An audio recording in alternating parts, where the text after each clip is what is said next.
Hello, কেমন আছো সবাই? আজকে আমরা পড়ব প্রাচীন ভারতের যে রাজবংশগুলো ছিল তাদের প্রতিষ্ঠাতা কে ছিল, শেষ রাজা কে ছিল আর শ্রেষ্ঠ রাজা কে ছিল। তাহলে আজকে আমরা পড়বো যে উত্তর ভারতে, সর্বপ্রথম পড়বো আজকে উত্তর ভারতের উপরে। উত্তর ভারতের যে রাজবংশগুলো ছিল তার প্রতিষ্ঠাতা আর শেষ রাজা, শ্রেষ্ঠ রাজা। সর্বপ্রথমে চলে যাই হর্যঙ্ক বংশ। হর্যঙ্ক বংশের প্রথম রাজা ছিল বা প্রতিষ্ঠাতা ছিল বিম্বিসার, শেষ রাজা ছিল নাগদশক আর শ্রেষ্ঠ রাজা ছিল বিম্বিসার। ঠিক আছে, এই বিম্বিসারই প্রথম যে প্রতিষ্ঠাতা ছিল সেই কিন্তু শ্রেষ্ঠ রাজা ছিল। তারপরে চলে যাবো শিশুনাগ বংশ। শিশুনাগ বংশের প্রতিষ্ঠাতা ছিল শিশুনাগ, শ্রেষ্ঠ রাজাও কিন্তু শিশুনাগই ছিল, কিন্তু শেষ রাজা ছিল কালাশক। নন্দ বংশ। নন্দ বংশের প্রথম রাজা বা প্রতিষ্ঠাতা ছিল মহাপদ্মনন্দ, শ্রেষ্ঠ রাজাও একই মহাপদ্মনন্দ, আর শেষ রাজা ছিল ধনানন্দ। এই ধনানন্দকে হারিয়েই কিন্তু চন্দ্রগুপ্ত মৌর্য বংশ প্রতিষ্ঠাতা করে।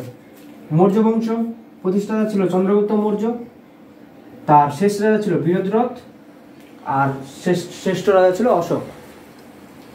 তারপরে চলে যাবো শুঙ্গ বংশ। শুঙ্গ বংশের প্রতিষ্ঠাতা হচ্ছে পুষ্যমিত্র শুঙ্গ, শেষ রাজাও পুষ্যমিত্র শুঙ্গ, আর তার শ্রেষ্ঠ রাজা ছিল পুষ্যমিত্র শুঙ্গ, কিন্তু শেষ রাজা ছিল দেবভূতি। বংশ প্রতিষ্ঠাতা বাসুদেব কান্ন, আর শেষ রাজা ছিল সুশর্মর্ণ, তার শ্রেষ্ঠ রাজা ছিল না। কুষাণ বংশ।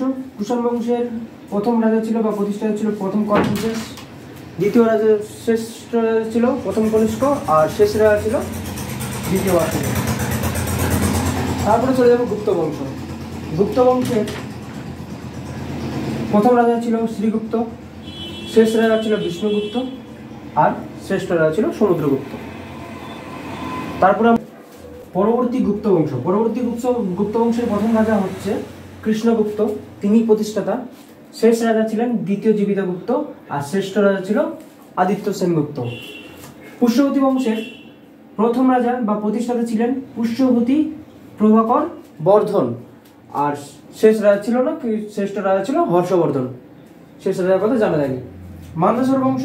মান্দাসর বংশের প্রথম বা প্রতিষ্ঠাতা ছিলেন যশোধর্মন, আর শেষ রাজা ছিল যশোধর্মন, শ্রেষ্ঠ রাজাও একই যশোধর্মন। কনৌজের মুখরি বংশ। কনৌজের মুখরি বংশের প্রতিষ্ঠাতা ছিলেন হরিবর্মন, শেষ রাজা ছিলেন গ্রহবর্মন, আর শ্রেষ্ঠ রাজা ছিল ঈশান বর্মন। কাশ্মীরের কার্কট বংশের রাজা ছিলেন দুর্লভবর্ধন, শেষ রাজা ছিলেন জয়াপীর বিনয়াদিত্য, আর শ্রেষ্ঠ রাজা ছিলেন মুক্তাপীর ললিতাদিত্য। কাশ্মীরের কার্কট বংশের প্রতিষ্ঠাতা ছিলেন এটা তো বলে দিলাম। তারপর কাশ্মীরের উৎকল বংশের প্রতিষ্ঠাতা ছিলেন অবন্তী বর্মন, শেষ রাজা ছিল দ্বিতীয় অবন্তী বর্মন, আর শ্রেষ্ঠ রাজা ছিল অবন্তী বর্মন। তারপরে আজমেরের চৌহান বংশ। আজমেরের চৌহান বংশ এটাই কিন্তু আবার দিল্লির চৌহান বংশ, আমরা বলতে পারি দিল্লি ও আজমেরের চৌহান বংশ, দুটো একসাথে বলতে পারি। তাহলে আজমেরের চৌহান বংশের প্রতিষ্ঠাতা ছিলেন বাসুদেব, শেষ রাজা ছিল তৃতীয় পৃথ্বীরাজ চৌহান, আর শ্রেষ্ঠ রাজা ছিল হরিরাজ। চান্দল বংশ। চান্দল বংশের শেষ প্রতিষ্ঠাতা ছিল যশ বর্মন, শেষ রাজা ছিল পরমার্দিদেব, আর আদিত্য সেনগুপ্ত শ্রেষ্ঠ রাজা ছিল কীর্তিবর্মন। এই ছিল উত্তর ভারতের উপরে ইম্পর্টেন্ট কয়েকটা বংশের প্রতিষ্ঠাতা, শেষ রাজার নাম আর শ্রেষ্ঠ রাজার নাম। তো আমরা পরের দিন চলে যাব, এরপরে চলে যাবো দক্ষিণ ভারতের উপরে। ঠিক আছে, পরের দিন। তো আজকে এই অবধি। Thank you. Like share comment করতে নিশ্চয়ই ভুলবে না।